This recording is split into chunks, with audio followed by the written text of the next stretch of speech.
21. 21 young. Honorable Deputy.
No, ngende takafika kula butuzi wano. Nze ngenda kubasala ko umutwe.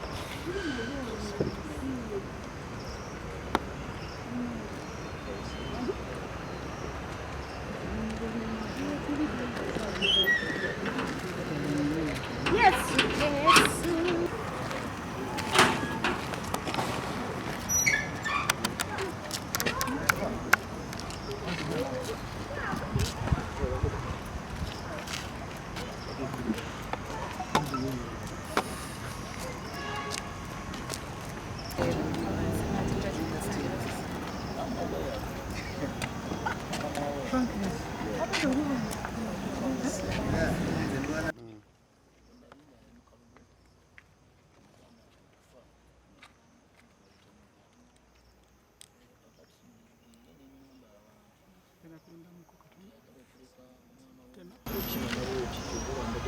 What's up?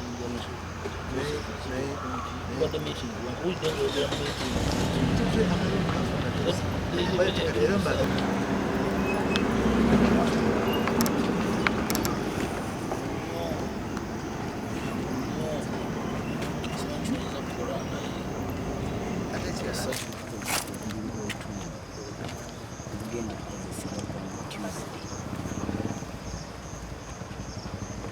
the una reporting.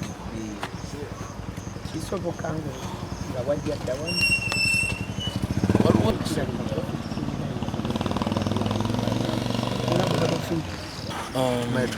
Tufunye amawulire nti akakiiko k'ebyokulonda kalumbiddwa abatamanya ngamba NRM okugezaako okutigaatiga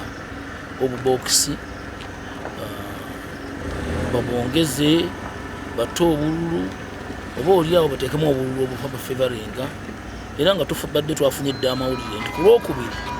bakeera mu kkooti okufunayo ekiragiro kibalagire wano nti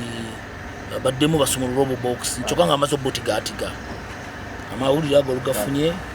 tukubidde buli gwe kikwatako ba DPC ne bannaffe bonna okakkana nga tuli wano abantu abo oluwulidde nti tuli mu kkubo tujja amawulire gensanze wano kubanga DPC asoose okutuukawo n'agamba nti badduse bagenze naye nga bwe mulaba akakiiko k'ebyokulonda kali mu nzikiza ebokisi ziri omwo mu nzikiza tewali kamera kakati binkaluubirira oluusi okubigaana byebaŋŋambye oba okubikkiriza naye nga kyekyo ekifaananyi nkimanyi bulungi nti eyo yonna mu constituency ya Mukono North Kibula abadde ali mu kwesoma nga bwantwala mu kooti simanyi bagenda ku bikaunti biki ngamba tugende kubanga obubokisi manyi ebyo birimu byonna nze nawangula kale ate asooka kwagala kutigaatiga ne Katonda wange omunene gyali byonna byakola tuli ready okumweŋŋanga naye babanga bakakasa nti bali mu bituufu bave mu byokwagala okutigaatiga bokisi agende butereevu mu kooti ebiyite oba oli awo tunaabirawo gye binaggwera naye mu kifo ky'okujja wano ne bagulirira abasirikale okukakana batandika okumenya amakufulu kubanga abamu ku ba Electoral Commission babiganye amakufulu badde bagala kumenya mamenye DPC antegeeza nti abasirikale bonna abadde wano abakyusizza ataddewo balala ate era agenda kwongerawo balala mawulire gampadde geŋŋambye tusaagala gagaana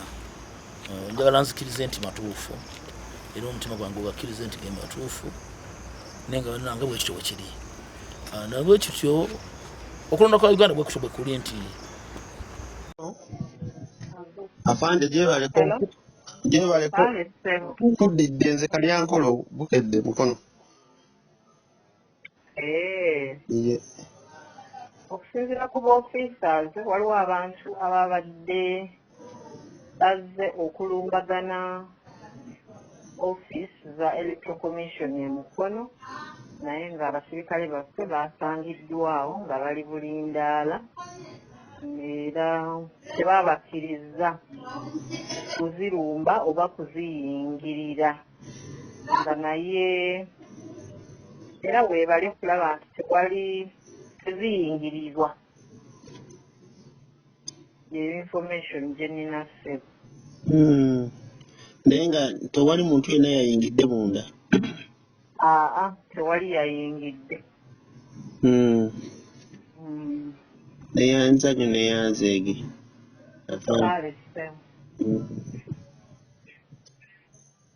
amangu ddala nga nvudde wano dakiika nga 2-3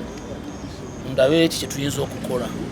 bwekiba kyetaagisa kuteeka wano kafaliso mpaka ku Lwakubiri nkateekewo era ngenda kutegeeza Secretary wa Electoral Commission okujjawo nga wano bataddeko kamera tugenda kuyamba ku Electoral Commission okukuuma wano eno abasirikale tebamala mwonna mulabe akakiiko k'ebyokulonda bwe kali mu nzikiza tewali generator nti newe kaba kati amasannyalaze kale gagenze mu kyalo kyonna neeno office ya gavumenti tesobola kubanga waliwo state z'abantu nyingi nnyo eziri wano kati wafaanana bwe wati era ngenda kukolagana ne DPC tulabe nga tuteeka wano akakeeka kaffe tukuume oba oli awo mpaka ennaku bwe zinaggwayo eza petition nga bamaze n'okugazeetinga